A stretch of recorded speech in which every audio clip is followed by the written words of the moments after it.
What a game this was. Celtics v Heat. Heat advanced to the finals 125 to 113, going against LeBron. Haven't been in the finals since they had LeBron back in 2014, I believe that was 2013, 2014, when they lost to the Spurs and then LeBron dipped back home to Cleveland. Yeah, this was just a great game in my opinion, nice and tight throughout, and then the Heat pulled away in the last quarter. One of the reasons it was just a good game to watch was because the refs actually let them play. They swallowed their whistle a fair bit. Not that it was that physical and they needed to. There just wasn't that many fouls, and the game's so much better. It's a better product to watch. It's smoother. It's more free flowing. I think there was 34 fouls total in this game, compared to like the Nuggets Lakers game where there's always like 50 plus fouls, which is a foul more than every single minute. Where this game wasn't even a foul a minute, so it was a lot less than that. But yeah, this will probably go down as, well, I want to say the Iggy game, but Bam Adebayo had an absolute great game. So I don't know if it'll go down as the Iggy game, but this is why they got Iguodala. This is what he can do. This is why he's a champion. 4 of 4 from 3, 5 of 5 from the field. Not to mention his defense had 2 steals with a plus 20. Yeah, he was great today, and you've always got to be scared of him, and that's why they got him. I'm sure Grizzlies fans are hating watching Iguodala go to the finals now after basically refusing to play for them, just waiting to get traded or to just released and go to a different team. But yeah, it's going to be Iggy v LeBron in the finals once again. Iguodala on his 6th straight finals. LeBron going there for his 10th time. But yeah, I'm going to do my predictions and thoughts for that series in another video, so I'm mainly just going to talk about this game. But yeah, I thought Boston, they did have a chance. I felt like they were definitely going to win Game 5, whether it be to their own play or whether they'd maybe get a couple whistles that go in their favour. But yeah, I wasn't overly confident. I could see this series going either way, but I gave the Heat just a little nudge ahead, just because how can you not love this Heat team? They're just a great team. No one really dominates the ball. They all like each other. They all get shots. It's just there's no one go-to guy who you know is going to guarantee to take 20 plus shots. It changes night to night, and that's why they're so good. They're so unconventional. It's just you can't really load up against a certain player. I mean, you can try, but I feel like the others are going to step up. And another reason they're so good is they're a great defensive team without fouling. They don't give up 3 points to the line. You see in this game tonight, they gave up 15 free throws. They only fouled 13 times as a team, so no one's in foul trouble. They don't have to worry about not playing hard on the defensive end.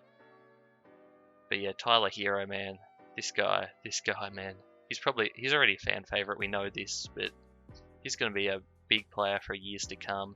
He did have quite a few turnovers, but it's kind of expected with a young player, and everyone can have a bad turnover game here and there. But his shot making abilities is just so good, and he takes these deep twos, which most teams hate these days, just due to the analytics and the shot it is.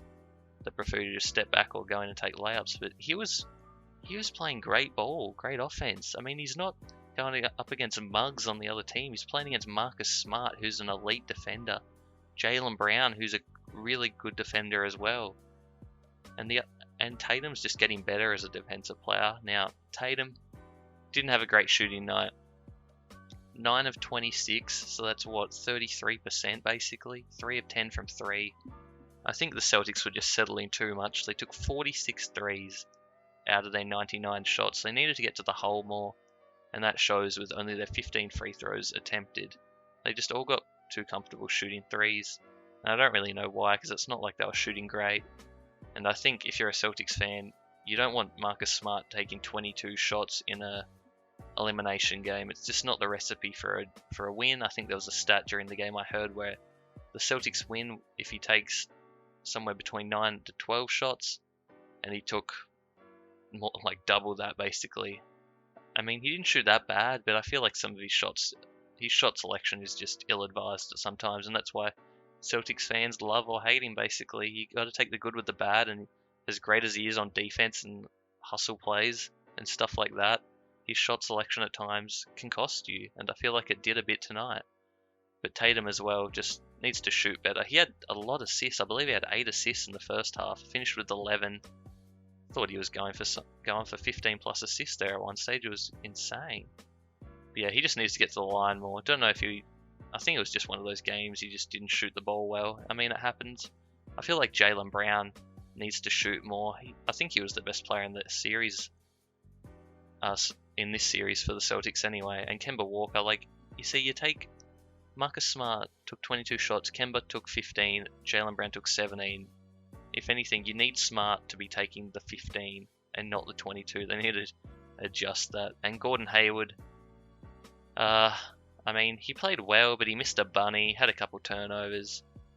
It's going to be interesting to see what they do with him next year. I'm pretty sure he has a player option, so he's going to definitely opt in. So I just want him to be healthy, man. He's been always hammered with injuries, and the Celtics can't get 100%. And Tice just got absolutely exposed today, and basically in this series. Bam Adebayo is a man on a mission at the moment, and he's just too good for Tice. Tice fouled out in 22 minutes and he wasn't even there for Adebayo. Adebayo just went straight over him. And Jimmy Butler going to the finals. Everyone seems to love him now. It's crazy how 1 year can change the opinion of basically everyone, basically being called a locker room cancer, and now he's a locker room leader. You just see everyone laughing and joking. And this team is a bit of a, I think it was 04 Pistons vibe about it, where they're going to be the underdogs going against the Lakers because it's the Lakers and LeBron. But this, I don't know, this could have some 04 finals written over it.